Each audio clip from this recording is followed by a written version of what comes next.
ओम शांति। हम हर रोज़ सुबह अमृत वेले पावरफुल ज्वालामुखी योग यूट्यूब पर लाइव करते हैं। तो सभी को हार्दिक आमंत्रण है, निमंत्रण है। सभी ज्वाइन करिएगा ज़रूर, जिसमें हम कम से कम कमेंट्री में बिना किसी म्यूज़िक के पावरफुल योग करते हैं। और इस वीडियो को लाइक करके ज़्यादा से ज़्यादा आत्माओं तक इस सेवा को पहुंचाइए ज़रूर। ओम शांति। आज 2 जून 2026 प्रातः मुरली मधुबन से। बाप दादा कहे, मीठे बच्चे,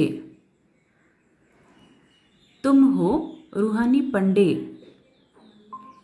तुम्हें गृहस्थ व्यवहार संभालते हुए कमल फूल समान बन याद की यात्रा करनी और करानी है। प्रश्न,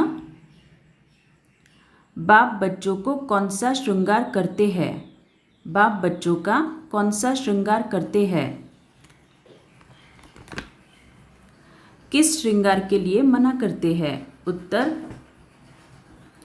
बाप कहते हैं, मीठे बच्चे, मैं तुम्हारी रूहानी श्रृंगार करने आया हूँ। तुम कभी भी जिस्मानी श्रृंगार नहीं करना। तुम बेगर हो। तुम्हें फैशन का शौक नहीं होना चाहिए।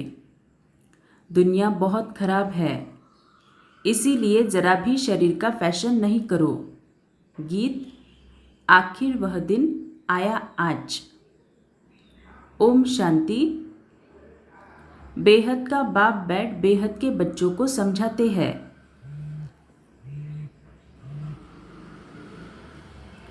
बेहद माना कोई हद नहीं।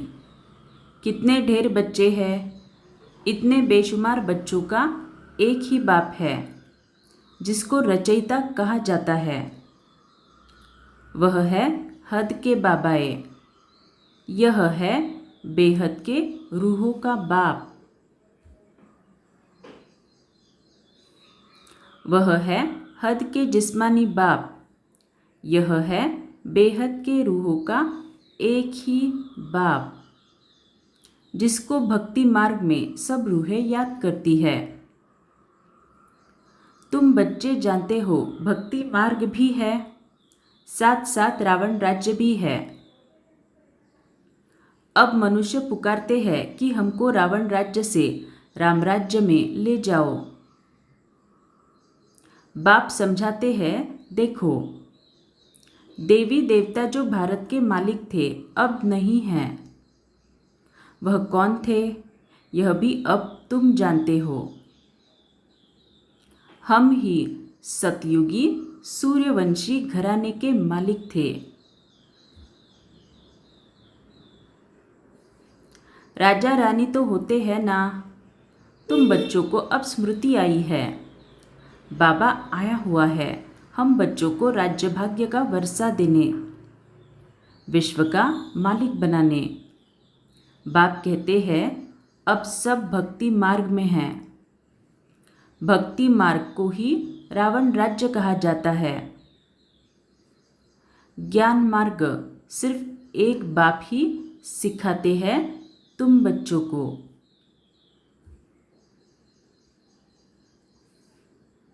उस बेहद के बाप को भक्ति मार्ग में सब याद करते हैं। अभी तुमको 21 जन्म के लिए ज्ञान की राजधानी मिलती है। तो इस ज्ञान को हम संगम युग पे धारण करते हैं। उसी का श्रेष्ठ प्रारब्ध हमें स्वर्ग की बादशाही मिलती है। तो इसी को बाबा बोल रहे हैं ज्ञान की राजधानी। तो ज्ञान को धारण करके पाया हुआ श्रेष्ठ प्रारब्ध स्वर्ग, ज्ञान की राजधानी। फिर आधा कल्प तुम पुकारेंगे ही नहीं, हाय राम, हाय प्रभु कहने की दरकार ही नहीं रहेगी। हाय राम तब करते हैं जब दुखी होते हैं। तुमको वहाँ दुख होता ही नहीं। अभी तुम जानते हो, यह भी खेल बना हुआ है। आधा कल्प है ज्ञान का दिन, आधा कल्प है भक्ति की रात। भक्ति हमको नीचे उतारती है। तुम बच्चों की बुद्धि में सीढ़ी का नॉलेज जरूर चाहिए। बाप समझाते हैं कि यह 84 जन्मों का चक्र है। इस चक्र को जानने से तुम चक्रवर्ती राजा बनेंगे। इसीलिए बाबा चित्र भी बनवा रहे हैं, जिससे सिद्ध हो कि हम इस चक्र को जानने से 21 जन्म के लिए राज्य भाग्य लेते हैं। अभी तुम बहुत हो गए हो, बड़ी रूहानी शक्ति सेना बनी है। तुम सब पंडे हो, बाबा भी पंडा है। उनको कहा जाता है गाइड। पंडे माना जो अन्य आत्माओं को हेल्प करते हैं, मदद करते हैं। पंडा अक्षर शुभ है। यात्रा पर ले जाने वाले पंडे होते हैं। यात्री जाते हैं तो उनको एक गाइड मिलता है कि इनको यह सब दिखाओ। तीर्थ यात्रा पर भी पंडे मिलते हैं। बाप कहते हैं जन्म जन्मांतर तीर्थ यात्रा करते आए हो। अमरनाथ पर जाते हैं, तीर्थों पर जाते हैं, परिक्रमा लगाते हैं। वहाँ जाने समय फिर वही याद रहता है। घर बार धंधे धूरी सब से दिल हट जाती है। यहाँ तुमको समझाया जाता है अपने घर गृहस्थ में रहते हुए धंधा धूरी भी करते रहो और फिर गुप्त यात्रा पर रहो। तो गुप्त यात्रा क्या है? एक तो काम करते चलते फिरते शिव बाबा को याद करना, साथ साथ काम करते हुए संबंध संपर्क में आते हुए जो भी हिसाब किताब मुझ आत्मा के सामने आ रहे हैं उन्हें इस ज्ञान और योग से चुकतू करना, ये है गुप्त यात्रा। यह कितना अच्छा है। जितना बड़ा धंधा करना है उतना करो, किसी को मना भी नहीं है। भल अपनी राजाई भी संभालो। राजा जनक को भी सेकंड में जीवन मुक्ति मिली। तुमको कोई बाहर की यात्रा आदि तरफ धक्के खाने की दरकार नहीं है। अपने घर बार की भी पूरी संभाल करनी चाहिए। जो सेंसिबल अच्छे बच्चे हैं वह समझते हैं हमको घर गृहस्थ में रहते कमल फूल समान रहना है।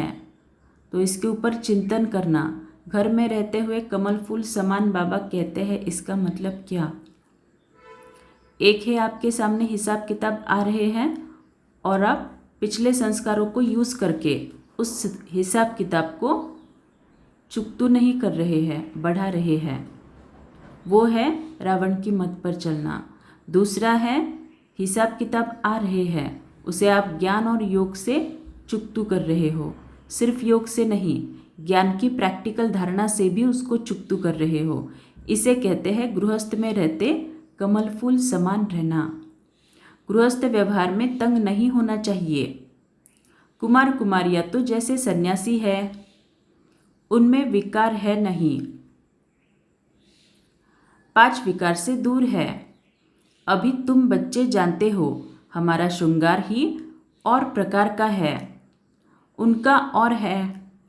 उनका है तमोप्रधान श्रृंगार, तुम्हारा है सतोप्रधान श्रृंगार, जिससे तुमको सतोप्रधान सूर्यवंशी राजाई में जाना है।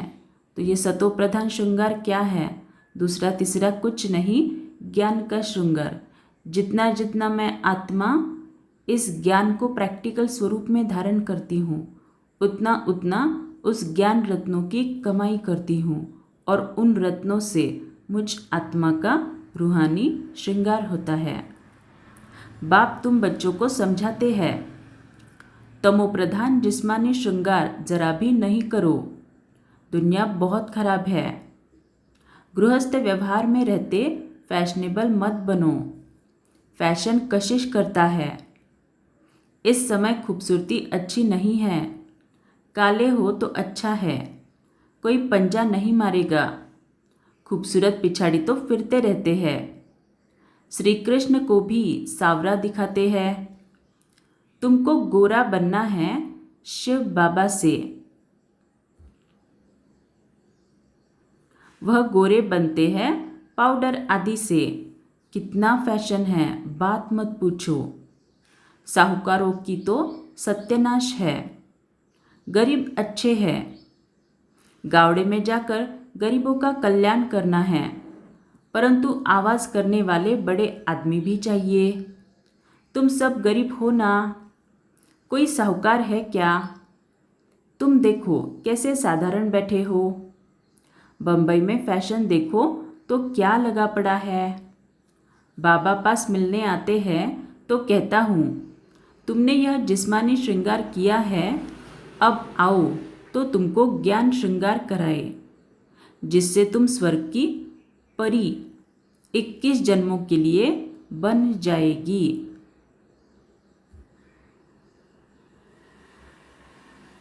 सदा सुखी बन जाएंगे, ना कभी रोएंगे ना कभी दुख होगा। अभी यह जिस्मानी श्रृंगार तुम छोड़ दो। तुमको हम ज्ञान रत्नों से ऐसा फर्स्ट क्लास श्रृंगार कराएंगे जो बात मत पूछो।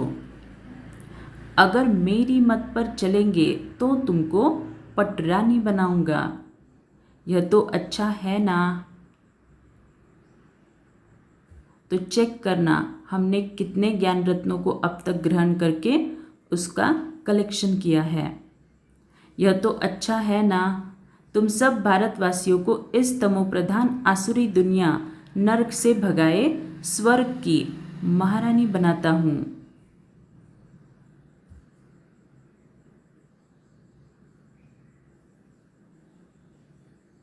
तुम बच्चे समझते हो, आज हम सफ़ेद पोश में हैं, दूसरे जन्म में स्वर्ग में सोने के चम्मच से दूध पिएंगे, और वो स्वर्ग की दुनिया ज़्यादा दूर नहीं है।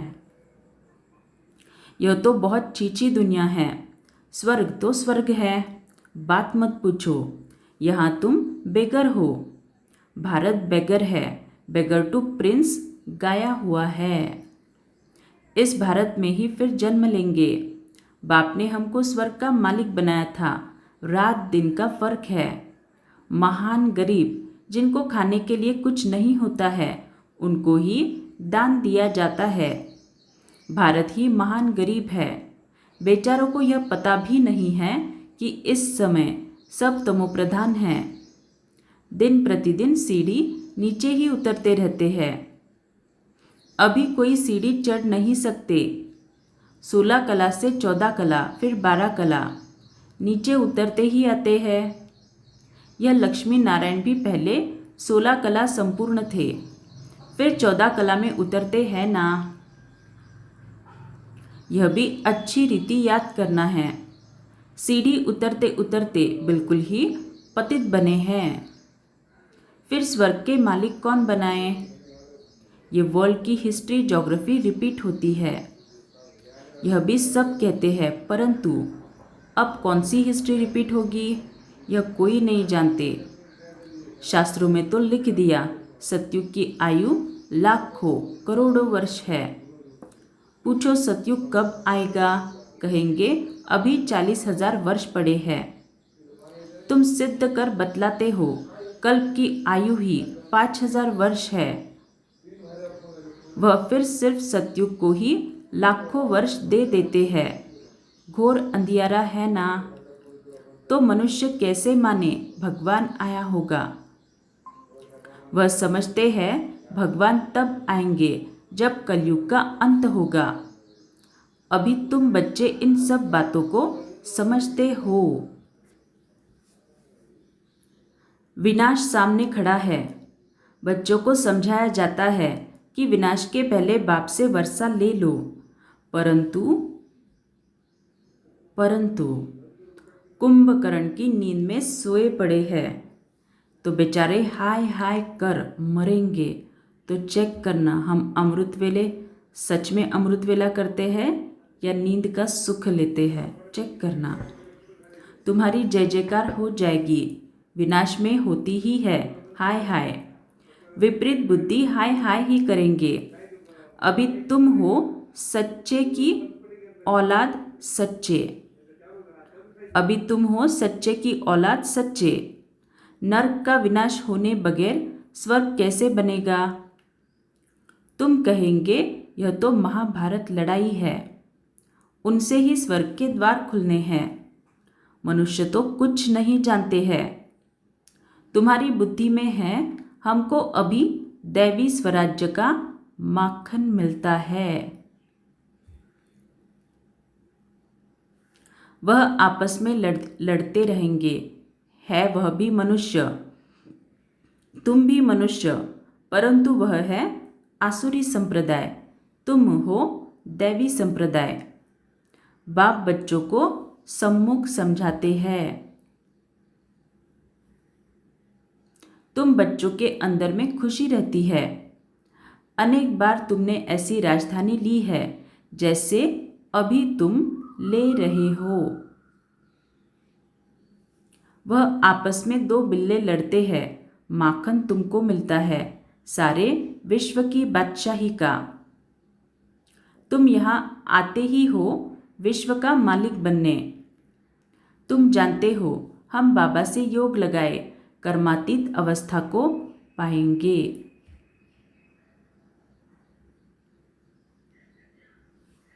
वह आपस में लड़ेंगे, हम विश्व की बादशाही पा ही लेंगे। यह तो कॉमन बात है। तो आजकल हम देख रहे हैं पूरी दुनिया में कितना युद्ध का परिस्थिति चल रहा है। तो बाबा उसी की बात कर रहे कि दो बिल्ले आपस में लड़ेंगे और हम यहाँ योग बल से विश्व की बादशाही लेंगे। वह बाहुबल वाले विश्व की बादशाही ले न सके। तुम योग बल से विश्व के मालिक बनते हो। तुम्हारा है ही अहिंसा परमो दैवी धर्म। दोनों हिंसाएं वहाँ होती नहीं। तो दो कौन सी हिंसाएं? एक तो बाहुबल की हिंसा और दूसरी काम विकार की हिंसा वहाँ पे नहीं होती। काम कटारी की हिंसा सबसे खराब है, जो तुमको आदि मध्य अंत दुख देती है। यह किसको पता नहीं रावण राज्य कब होता है।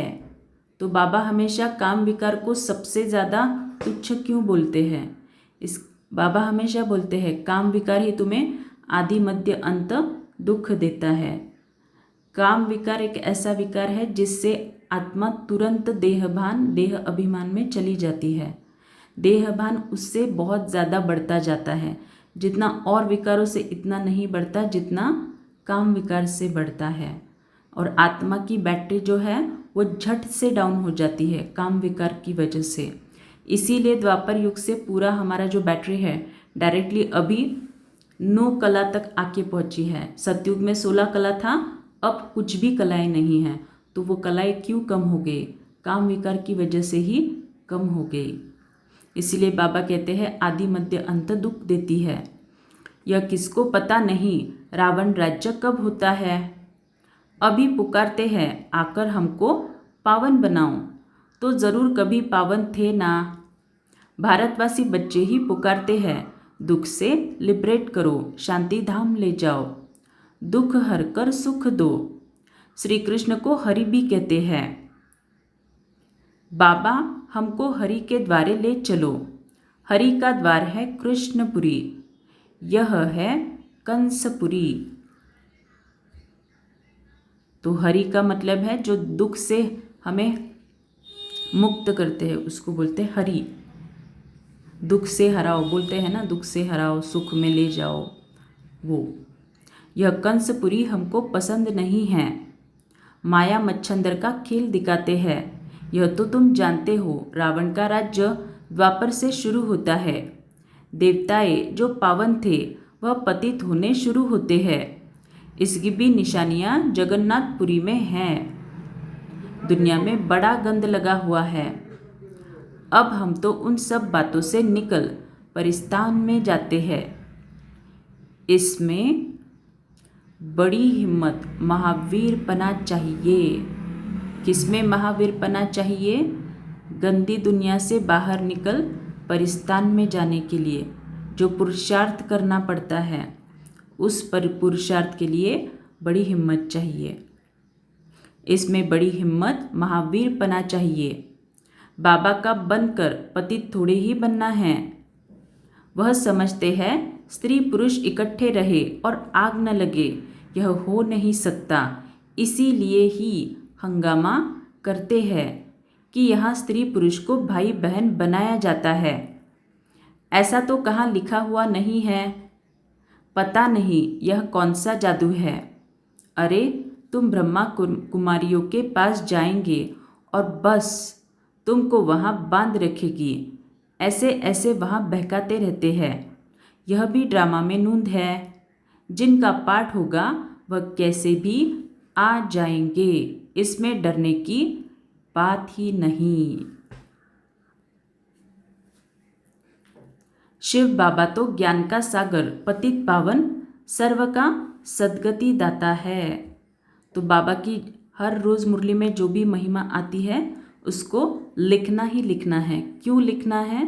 क्योंकि द्वापर युग से हमने ही वो महापाप घोर पाप किया है जिसमें हमने सभी आत्माओं को पुकार पुकार के बताया कि ईश्वर सर्वव्यापी है, ठक ठिक्कर बित्तर में है, कण कण में है। ये ग्लानि हमने ही की है। तो उस पाप का प्रायश्चित या फिर उस पाप का हिसाब किताब चुकता करने के लिए ये सब कुछ मुरली में बाबा का जो महिमा आता है ना, उसको लिखना है। उस महिमा को मैं जितना जितना लिखती जाऊंगी उतना हर रोज़ शिव बाबा एक ही भगवान है, इस महावाक्य का बीज अन्य आत्माओं में पड़ता जाएगा और अंत समय में बाबा का जब प्रत्यक्षता होगा तब वो बीज फलीभूत होगा।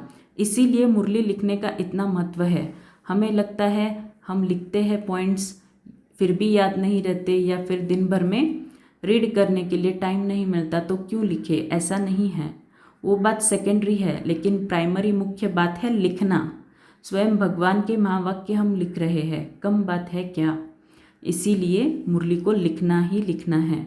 मुरली को लिखना भी एक बड़ी सेवा है। इसीलिए कोई ये बोल नहीं सकता कि मैं घर में रहती हूँ तो मुझे सेवा का चांस नहीं मिलता। बाबा ओपन इतनी बड़ी सेवा दे रहे हैं। मुरली को लिखना तो लिखो। मैंने मेडिटेशन की प्रैक्टिस भी जब मैं ज्ञान में नहीं आई थी तो 7 दिन का कोर्स होने के बाद ही मेरा सबसे पहला एम था मुझे यूट्यूब पे मेडिटेशन के वीडियोस बनाने हैं। तब तो मुझे कुछ एक्सपीरियंस भी नहीं था, लेकिन मैं फुल कॉन्फिडेंट थी कि मुझे बनाना ही है। लेकिन मुझे पता नहीं था कि कैसे बनाते हैं। तो व्हाट्सएप में अलग अलग ग्रुप्स में ज्वाइन हुई थी, तो उसमें मेडिटेशन कमेंट्रीज लिख के आते थे। तो मैं शुरुआत के दिनों में ये जो योग है वो मेडिटेशन कमेंट्री को लिख लिख के मैं योग करती थी और मेरा बहुत पावरफुल योग लगता था। तो ये है लिखने का कमाल। तो जैसे मेडिटेशन की कमेंट्री लिखना शुरू किया, फिर उसके बाद धीरे धीरे मुरली के पॉइंट्स भी लिखना शुरू किया। ब्रह्मा द्वारा पतित से पावन बनाते हैं। यह अक्षर ऐसे बड़े लिखे हो जो कोई भी आकर पढ़े। पवित्रता पर ही कितने विघ्न डालते हैं। बाबा कहते हैं बच्चे, किसी भी देहधारी की मोह की रग नहीं चाहिए। अगर कहाँ मोह की रग होगी तो फंस पड़ेंगे। तो चेक करना कौन से रिश्तों में मुझ आत्मा की रग फंस पड़ी है। तो जितनी ज़्यादा मोह की रग फंसी हुई होंगी उस रिश्ते से बाबा के साथ यथार्थ योग लगाना और उस रिश्ते की पवित्रता खुद के अंदर भरना। तो आप पाएंगे कुछ ही दिनों में आपका जो मोह है ना धीरे धीरे कम होता जाएगा। ये नहीं कहना कि क्या करे, हमारा रिश्ता ही है तो मोह तो होगा ना, नहीं। बाबा उसका सॉल्यूशन भी दे रहे हैं आपको, तो उस सॉल्यूशन को अमल करना चाहिए। यहाँ तो अम्मा मरे तो भी हलवा खाना। तो हलवा खाना माना ज्ञान रत्नों को धारण करना, ज्ञान को पढ़ना, योग को करना, ये है हलवा खाना। हलवा खाना माना एक्चुअल में हलवा खाने के लिए बाबा नहीं बोल रहे हैं। बाबा सामने बिठाकर पूछते हैं, कल तुम्हारा कोई मर जाए तो रोएंगे तो नहीं? आंसू आया तो फेल हुए। एक शरीर छोड़ दूसरा लिया, इसमें रोने की बात क्या है? दूसरा कोई सुने तो कहे, मुख से अच्छा तो बोलो। अरे अच्छा ही बोलते हैं। सतयुग में रोना होता ही नहीं। यह जीवन तुम्हारा उनसे भी ऊंच है।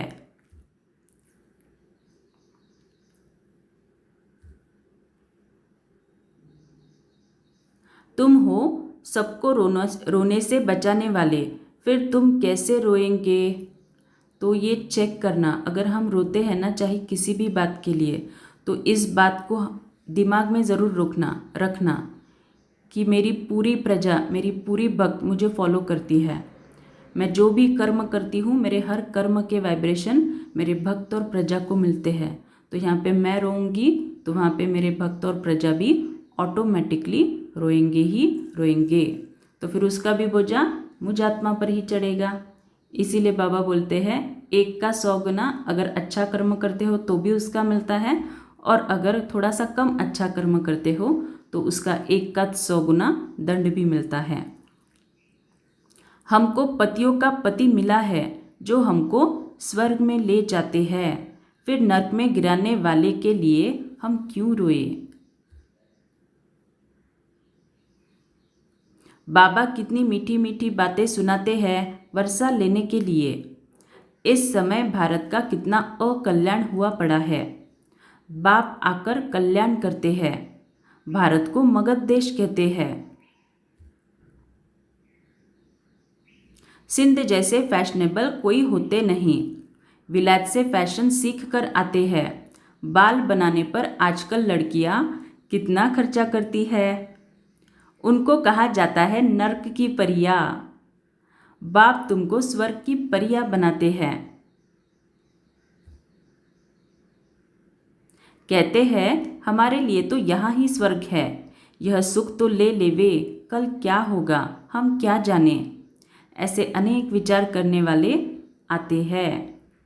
अच्छा, मीठे मीठे सिकिल दे बच्चों प्रति माता पिता बाप दादा का याद प्यार और गुड मॉर्निंग।